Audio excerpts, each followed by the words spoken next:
Okay, There we go. so let's start this one. We are doing this new series on unlearning. My name is Bookie, and with me is Zed. And for today, we're going to be doing a topic, or what, 10 minutes about unlearning in the education system. It's primarily from a Western perspective. So with that, Zed, did you have any initial thoughts about the education system? Not really, man.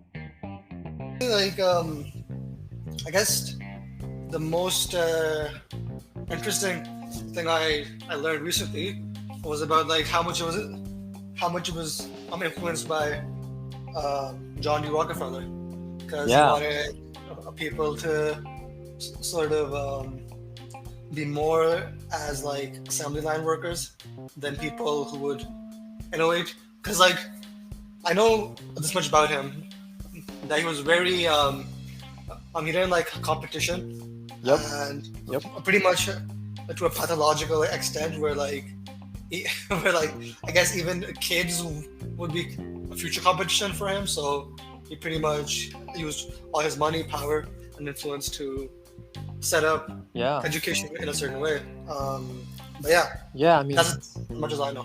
yeah, that's very true. I mean, it was more of a Rockefellerian sham, is what I call it. But that, as well as Henry Ford's whole assembly line thing that, you know, was so popularized. But essentially, just they needed people in the industrial age and primarily workers to just do one task repetitively over and over again, Yeah, such that they had to be specialists. And that's not yeah, how isn't that the crazy? human Don't brain you think works. about it? Yeah, Like in real life, right? Like if you're a guy, right, who can only drive or like who can only like cook, right? yeah. Isn't that just like insane? A That's little bit, right? that's crazy. I mean, that's your main source of livelihood. I mean, Yeah, they give you the basics. They give you a house. They give you enough to earn a living, to provide food, and grow your kids, and yeah, uh, put them through school and everything. They give you the basic minimum to yeah, survive, but they essentially take away your dreams. So yeah, yeah, it's a pill, man. It's an addictive pill, and a lot of yeah, people just go through life like that. So yeah. And it's like it's really really hard to escape because once you're in it, that's a drug basically. Like sound is a drug, right? Like yeah, once you have some of it, you want a bit more, and you really can't give it up just because of the lifestyle you're now accustomed to, and yeah, and yeah, like, you're tuned to it from a very early age. I mean, like people, they start yeah, thinking about kindergarten and schooling system even before they've had their child. Like right after marriage, they start thinking of where should I relocate to go to a good school, yeah. where would a good neighborhood community be to raise a family. It's crazy. I mean, And it's really bad in a South Asian culture. Like I know, like back in India, right? Like you have kids as young as like 7, 8 years old doing lead code. I don't know yeah, if you know what that is, but there's a bunch of like difficult coding problems, right? As like, man, it's just yeah. crazy. There's kids teaching on YouTube all the time, and it's interesting. It's Yeah, as like growing up, like I feel like it wasn't. I mean, it was competitive, no question. But like even like 10, 15 years ago, right? Like it wasn't like as crazy as it is now. Because like right now, I can see like kids were like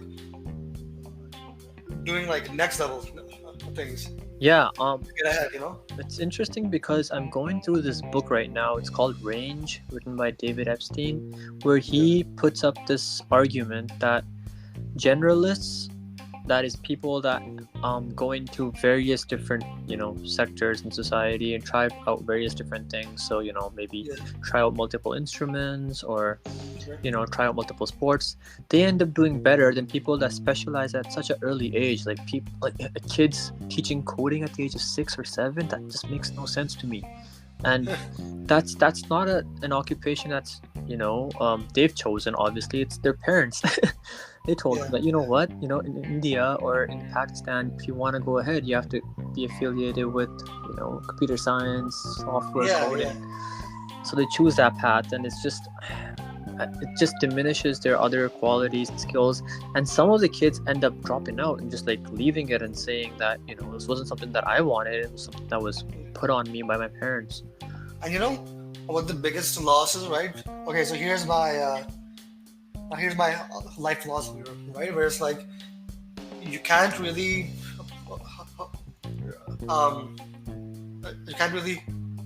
put up all your eggs in one basket just because if that thing fails, right? Like you're done, right? Like it's like you don't have anything else. That's so true. Isn't that the problem with boomers right now? Yeah. They can't unlearn the stuff that they've learned, and like essentially, like for example, like people that were using fax machines. Yeah. Tuning fax machines. Yeah, you're right. That's over. There. Yeah, typewriters. People fixing typewriters. That's finished.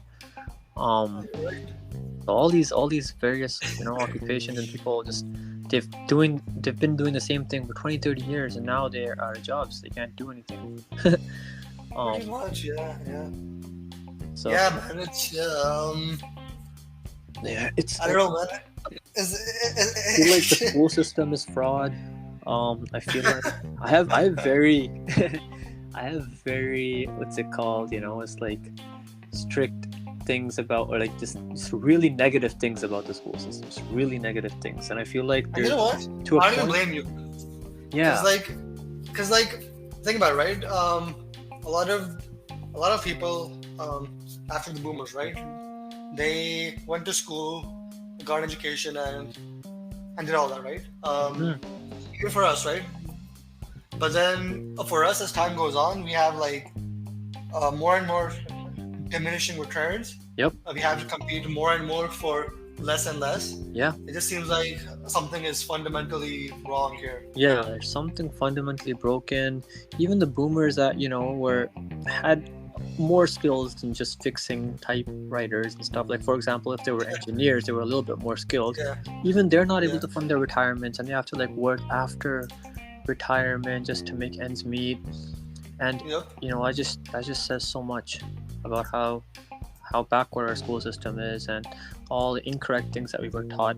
Never to question the teacher, never to think outside the box, never to question the curriculum, never to question the slides and the way that the teachers have been teaching each and every cohort, year after year. It's the same way. Like a lot of like what I learned, almost everything I learned, like I don't really use. Even my engineering, I pretty much just use like a few formulas here and there if I have to, but like it's not really so much and it's all written in manuals, Zed. If you think about it, it's all Control F manuals. Everything's available online. You don't have to learn these like complicated formulas. There's calculators online for everything. There's software for everything. It's like either you change the curriculum completely, right? Yeah. And you introduce more critical learning or critical thinking classes, something of that sort. Or you just go towards homeschooling, man. I mean, I feel like homeschooling would be at this point. You want to do homeschooling? See, like, I have some thoughts on homeschooling. Like, I feel like, okay, so one thing about school is it gives you some environment of discipline, although that can be argued how much that's the case right now. So it's like, maybe if you were at home, right? Like, you maybe wouldn't work as hard. I don't know. Yeah.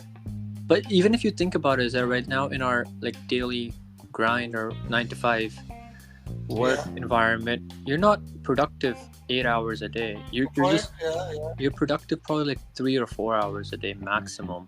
That's not how this common human works. I mean, you do work.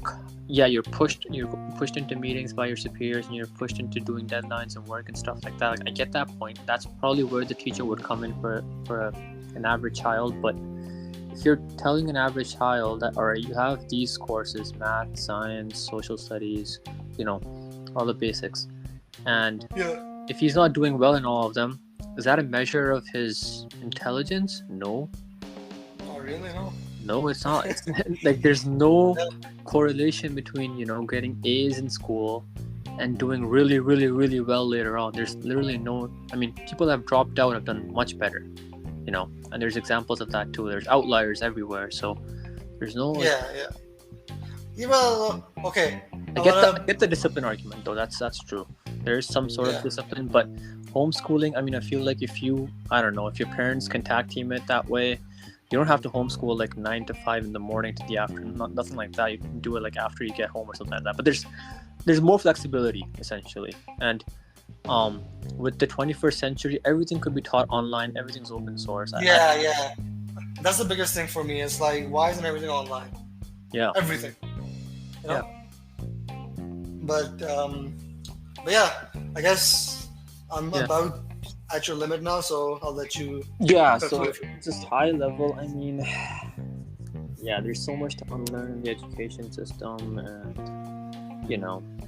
the West is just as backward as everyone else would probably think it is, and there's no need to envy the West. Oh yeah. In this avenue. So anyways, thanks for tuning in, guys, for this one. Give us your thoughts. Maybe we'll do some additional episodes linked to the education system, but yeah, both of us find that there's something fundamentally broken. Thank you. All right. See you guys. Bye.